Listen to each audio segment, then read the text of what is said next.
everyone, and welcome back to Yoga for Skaters. My name is Ace, and in today's Yoga for Skaters practice, we are going to be focusing on the scapula. In particular, we're going to be thinking about 4 actions of the scapula. We've got protraction. I'm going to turn to the side here so you can see. Protraction, where we're pushing forward, spreading the shoulder blades away from the midline. We've got retraction, where we're drawing those shoulder blades towards each other at the midline of the back. And then with the arms overhead, these last 2 actions, we've got elevation, where we're taking the scapula up, taking those fingertips up, and then depression, where we're pulling those shoulder blades down the back body, fingertips coming down. Nice. So these 4 actions are really helpful for mobilizing for our inversions, as well as for any flips that you might like to do on your skates or off your skates. So if you're more of an acro skater, this is going to be a nice practice to have in your back pocket. So for this practice, what you're going to want to have are 2 blocks, and you're going to want to have your strap. I use a skate leash, which you are more than welcome to use as well. And if you're looking for a skate leash, you can find a link and a discount code to the moxieskates.com shop in the video description below. Let's go ahead and get started. We are going to get started with just some wrist mobility.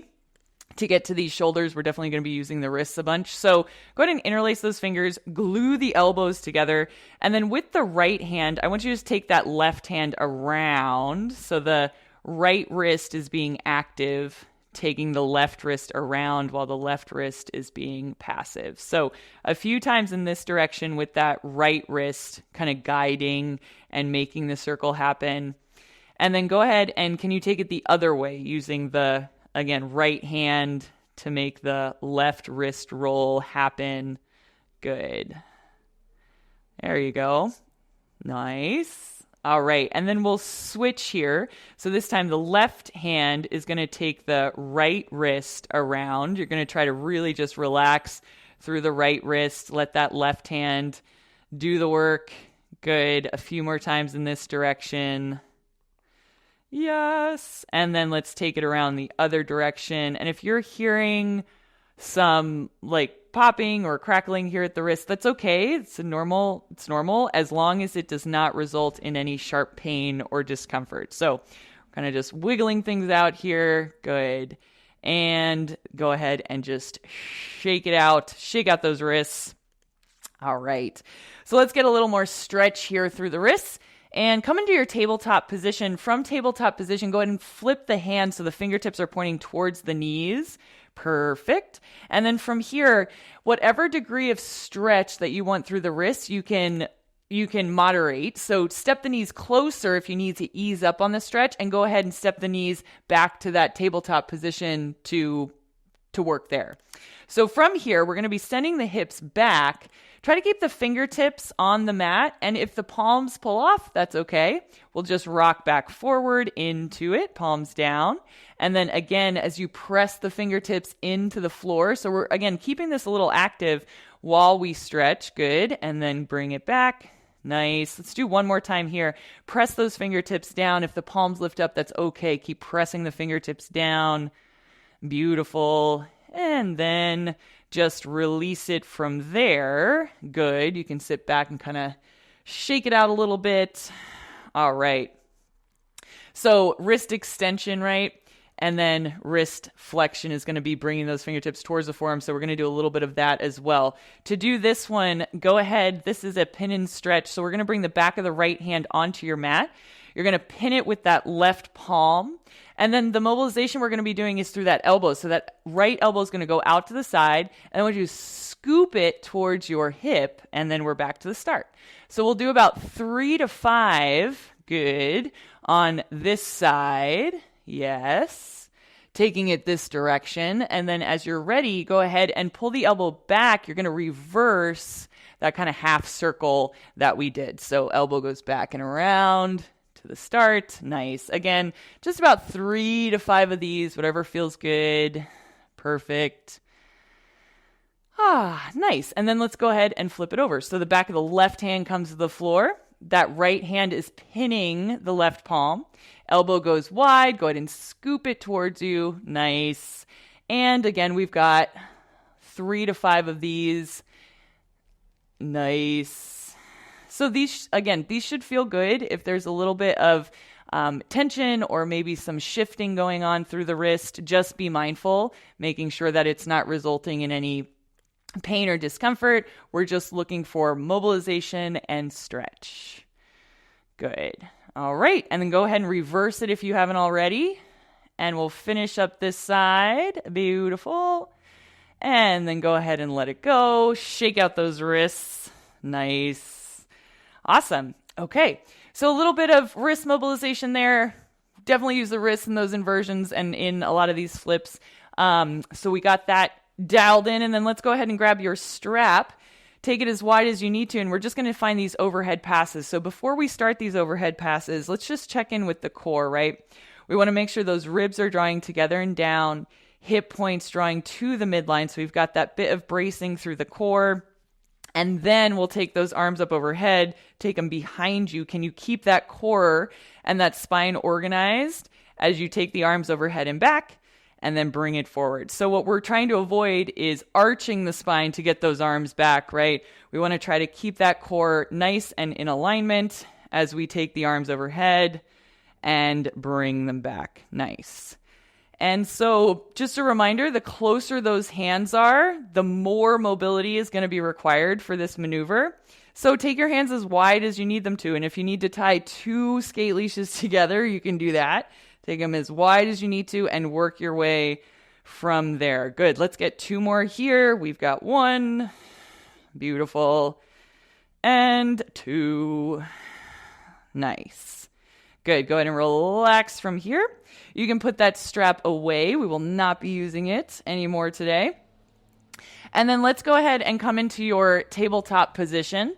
So overhead passes, so we've got that overhead arm position. We're going to work this protraction or this space behind the shoulder blade a little bit with threading the needle. So go ahead and take the right arm up to the sky. You're going to thread that right arm through the left arm and come onto the back of that right shoulder and let the right ear just rest on your mat. So from here, again, we're focusing on the shoulder, but we do want to keep that tailbone lengthening to the sky. But as you focus on the back of the right shoulder, can you start to press the back of the right arm, that forearm, the back of the hand, press it into your mat and just feel a little bit of space between the shoulder blade and the spine, right? Good. Maybe a little bit of space between the shoulder head and the front of the chest. Good. Take 1 more inhale here. We're active. And as you exhale, press through the left hand to undo that side. Beautiful. And then we'll go ahead and do the second side. So inhale the left arm up. Go ahead and thread that left arm through the right arm. Same thing here. We're coming onto the back of the left shoulder. We're coming onto that left ear, if that feels okay for you. Right hand can stay right where it is. And then press through the back of the left shoulder, back of the left hand. Good. Inhale. So you're engaging, but you can still breathe here. Nice. 1 more breath. Inhale, press the floor away. Feel that space as the shoulder head reaches away from the torso. Good. On an exhale, press through the right hand. Make your way all the way back up. Beautiful. All right. And then from here, we'll come into puppy pose. So just a little more stretch for those shoulders for that overhead position. For your puppy pose, go ahead, keep the hips right over the knees. You're going to walk the arms out as far out in front of you as you can. And you can take the hands wide, okay? They don't have to be super narrow. And then go ahead and rest the forehead, the chin, or the chest on the floor. And then just start to press down through the pads of the fingers. Good. And can you widen that space across the upper back? So feel the lats. Nice. Feel the outer borders of the scapula or those shoulder blades. Feel them get broader, right? Good. Take 1 more inhale here. And as you exhale, go ahead and walk the hands back underneath the shoulders. Beautiful.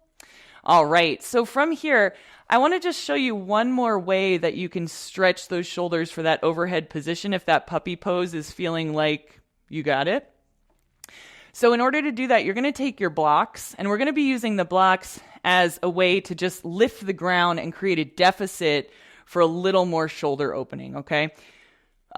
We'll return to this before we end our class today, but if you want to give it a try now, I'm just going to walk us through it. So hands are on the blocks, again, as wide as you need them to be. Hips are over the knees, and then you're just going to find that same exact position, except this time you've got that deficit, so the chest is going to be able to fall in between the shoulders a little bit deeper. You'll feel a little more stretch here, but can we keep it active? So press through the pads of the fingers, push the blocks away. Nice. Feel that broadening across the upper back. Good. Inhale here. And exhale. Nice. One more inhale. Press it down. And as you exhale, slowly start to make your way up. Very good. All right. And then taking a little breather here. Beautiful. Okay, so let's get into some work. Not that that wasn't work. Good job getting your wrists and shoulders going. But let's get a little bit of strengthening going here. So for the strengthening portion, once again, like I said, we're going to work on that protraction and retraction, as well as that elevation and depression. So we'll start with the protraction and retraction, and we're going to start with these scapular push-ups. So scapular push-ups, we'll start these in tabletop position. The way these are going to work is that we're going to work to keep the elbows nice and long. I hesitate to use the word locked, but they're going to be nice and long and straight the whole time. From here, you're going to squeeze those shoulder blades together and just sink the heart towards the floor. And then from here, again, arms stay nice and long, push the floor away and start to broaden across the upper back, like you're doing that cow pose, right? So shoulder blades squeeze together. Nice. And then push the floor away. And they broaden. Good. So we're going to take these like push-ups. So we're going to go down and press up. Good. Down and press up. Nice. Last 6. Good. Squeeze the shoulder blades. 5. Push away. 4.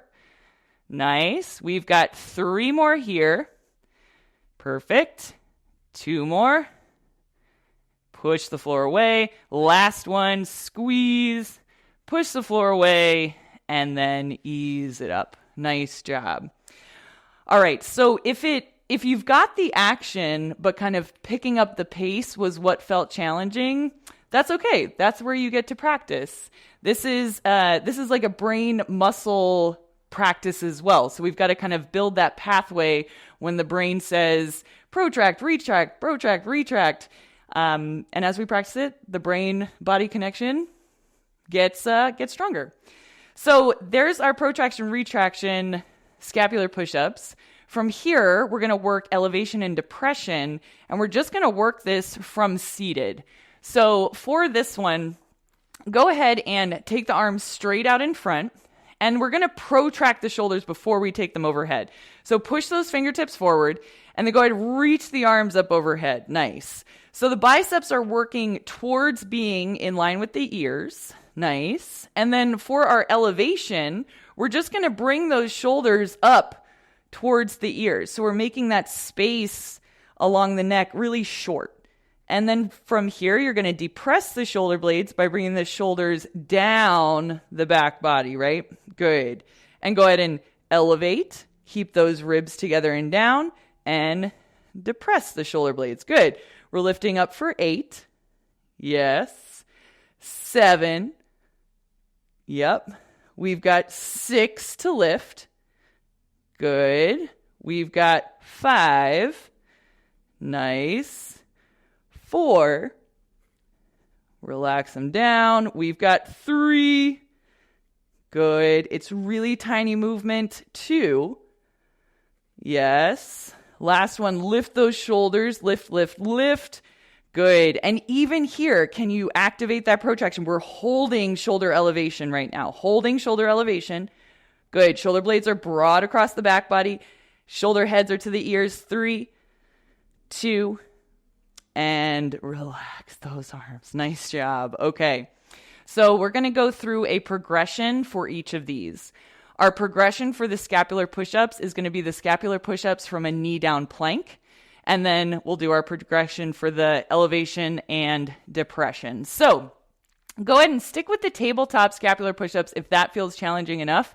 Or let's progress into knee down plank. So knee down plank, glutes are engaged, core is engaged. Same situation with the arms. So here we go. Squeeze the shoulder blades together and then push them away. Yeah, squeeze and push. There we go. We've got 8. Good. We're keeping the core strong the whole time. Yup. We've got 6. Perfect. As you come down, don't lose that core. Nice. 4. Good. 3. 2. Nice. And 1. Push away. Hold this protraction. Hold 4. Hold 3. Hold 2. And relax. Nice job. Okay, nice. So kind of a lot to think about, right? In the plank. Core engaged and then engaging with the scapula. So nice job with those. Our progression for elevation and depression is going to be from downward facing dog. So you can go ahead and watch this to start if you like. But the thing about down dog is we can lighten the load on this particular drill by shortening our stance in down dog. So for example, if this is my full down dog, this is going to be a lot more load for elevation and depression than is going to be if I bring my feet in like so. So I'm going to just demonstrate with my feet a little closer to my hands. And so I'm thinking about spine nice and long, arms stay nice and straight, pushing the hips back. And then from here, I'm going to elevate. So push the floor away. Shoulder heads to your ears, and then I'm going to just depress. So bring the shoulder heads back. Push away, and then bring it back. Good. Push and bring it back. So if you're not already doing this with me, go ahead and find your way into whatever degree of downward facing dog you'd like to do for your load, and then press the pads of the fingertips down. Here we go. Shoulder heads to ears for 8. Good. Again for 7. Nice. 6. Good. 5. Beautiful. So it's the whole scapula moving you up. Good. Last 2. And 1. Hold here. Push the floor away. Stay nice and broad. Hold 4. Hold 3. 2. And relax. Bring the knees down. Beautiful job. All right. Nice. So some good scapular work in there. We're going to finish this short practice with that final puppy pose just to really relax the shoulders open. So go ahead and grab those blocks again if you liked that variation. And we will take that puppy pose. So once again, hips over the knees, arms nice and long out, and then you are pushing into the blocks as you lower the torso to the floor. So again, from here, you can work forehead, chin, or maybe even the chest. But whatever variation allows you to keep pressing the hands down, keep broadening across that upper back, hold. Breathe into that space. Inhale behind the shoulder blades, underneath the shoulder blades.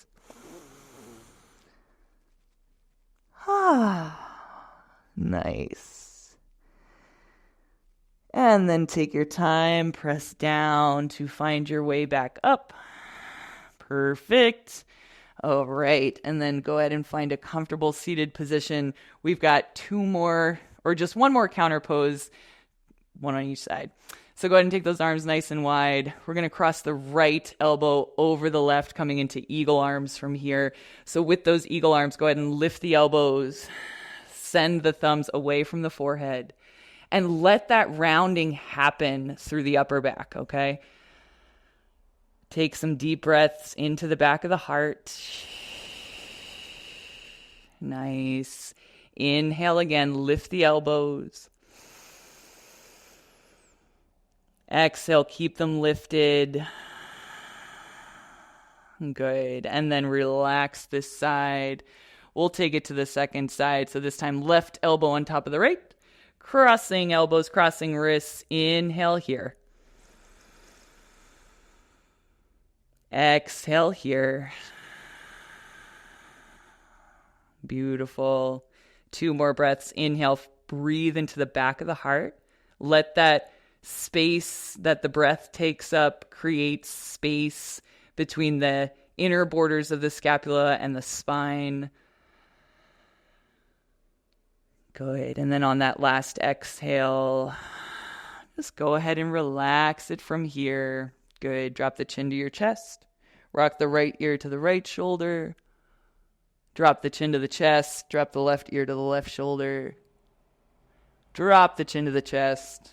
Lift the head. All right. So more of a skill-based practice here for our Yoga for Skaters. But if you have an interest or you already do inversions and flips, this is a really nice skill-based practice for you to come back to just to keep those muscles fine-tuned and keep that mind-body connection. Thank you so much for joining me. Go ahead and like this video if it's helped you with mobility or your inversions or your flips or anything. And I will look forward to seeing you next time.